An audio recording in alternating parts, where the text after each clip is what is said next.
अब आज की दूसरी स्टोरी पर हम आते हैं। एक वक्त था जब कहा यह जाता था कि आज की पीढ़ी सिर्फ सोशल मीडिया पर क्रांति करती है।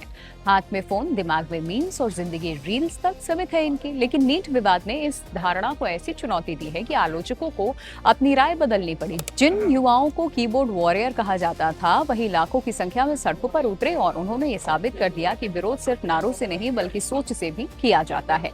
देखिए, नीट पेपर लीक ने न केवल परीक्षा प्रणाली पर सवाल उठाया बल्कि उन लाखों परिवारों की उम्मीदों को भी झकझोर दिया जिन्होंने अपने बच्चे के सपनों के लिए सालों तक संघर्ष किया था। यही दर्द धीरे धीरे आंदोलन में बदल गया, लेकिन इस आंदोलन की सबसे बड़ी खासियत गुस्सा नहीं बल्कि गुस्से को व्यक्त करने का तरीका था। दुनिया ने हाल के वर्षों में कई बड़े छात्र आंदोलन देखे हैं। नेपाल में देखिए, सोशल मीडिया प्रतिबंध के खिलाफ शुरू हुआ विरोध हिंसक टकराव में बदल गया। बांग्लादेश में आरक्षण विवाद ने सरकार तक बदल दी और श्रीलंका में आर्थिक संकट के दौरान प्रदर्शनकारी राष्ट्रपति भवन तक पहुंच गए। हर जगह युवाओं ने व्यवस्था को चुनौती दी, लेकिन उसके साथ हिंसा, आगजनी और भारी नुकसान भी जुड़ा हुआ है, ये सच है। भारत में भी माहौल बेहद गर्म था। लाखों छात्रों का भविष्य दांव पर था। फिर भी भारतीय जेनजी ने अपने विरोध को अलग पहचान दी। यहाँ आंदोलन की सबसे बड़ी ताकत लाठी या पत्थर नहीं बल्कि पोस्टर, पंचलाइन और पब्लिक कनेक्ट बन गया। देखिए, दिल्ली के जंतर मंतर पर इस आंदोलन का प्रतीक बन गया, जहां नाराजगी थी लेकिन अराजकता नहीं, जहां सरकार से तीखे सवाल पूछे गए लेकिन सरकारी संपत्ति को नुकसान नहीं पहुंचाया, आंदोलन की उपलब्धि माना गया। और यही वजह है कि इस विरोध ने समाज के बड़े हिस्से की सहानुभूति अपने साथ हासिल कर ली।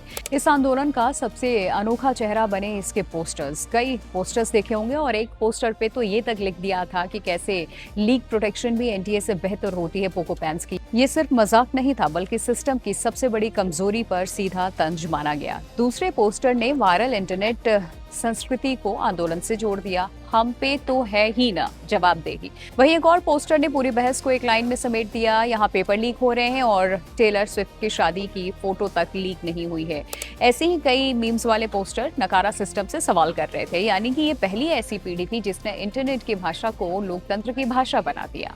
अब देखिए, सोशल मीडिया पर वायरल हुए वीडियो में भी इस आंदोलन की अलग पहचान बनी है। आंसू गैस के गोले से बचने के बजाय एक युवक उत्सुकता में उसके धुएं के पास पहुंच गया और कुछ सेकंड बाद आंखों में जलन हुई तो उसने कैमरे की तरफ देखकर हंसते हुए कहा, गलती हो गई, बड़ी कड़क है, 0% एथेनॉल।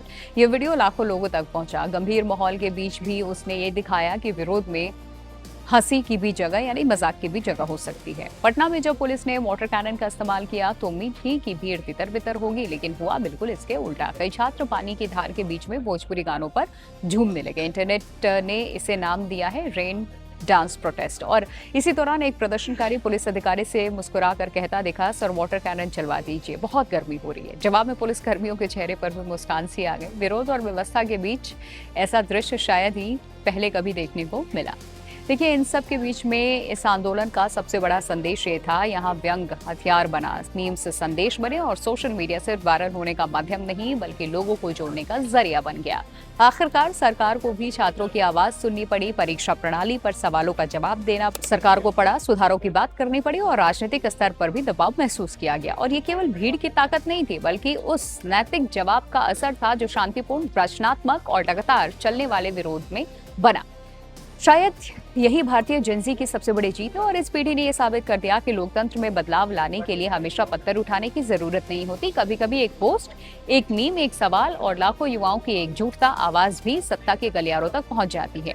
यही वजह है कि आंदोलन सिर्फ नीट तक सीमित नहीं रहा बल्कि आने वाले वर्षों में इस बात के उदाहरण के तौर पर याद किया जाएगा कि भारत की जेनजी ने विरोध का तरीका बदल दिया। खबरों की रणभूमि में यहाँ शोर नहीं, सोच लड़ती है, जहां शब्द नहीं फैक्ट्स वार करते हैं और हर सवाल खोलता है सच की नई परत।